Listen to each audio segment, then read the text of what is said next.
Japan தலைநகர் டோக்கியோவில் 15வது இந்திய ஜப்பான் வருடாந்திர உச்சி மாநாடு இன்றும் நாளையும் நடைபெறுகிறது.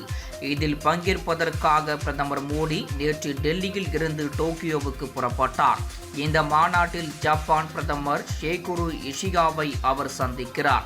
அப்போது பாதுகாப்பு, வர்த்தகம் உள்ளிட்ட பல்வேறு துறைகளில் இரு நாடுகள் இடையிலான உறவை மேலும் வலுப்படுத்துவது குறித்து இருவரும் ஆலோசனை மேற்கொள்ள உள்ளனர். டோக்கியோவில் இருந்து பிரதமர் நரேந்திர மோடி சீனாவின் தியான்ஜின் நகருக்கு நாளை செல்கிறார்.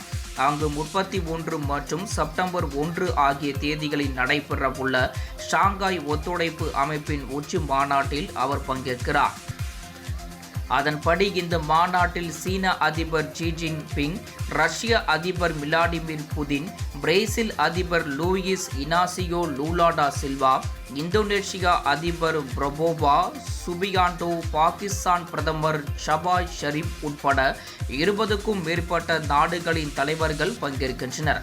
கடந்த 2018 ஜூனில் சீனாவின் குயின்தாவோ நகரில் நடைபெற்ற ஷாங்காய் ஒத்துழைப்பு மாநாட்டில் பிரதமர் மோடி பங்கேற்றார். கடந்த 2019 லடாக்கின் கல்வான் பள்ளத்தாக்கில் இந்தியா சீனா வீரர்கள் இடையே ஏற்பட்ட மோதல் காரணமாக சீனாவுக்கு செல்வதை பிரதமர் மோடி முழுமையாக புறக்கணித்தார்.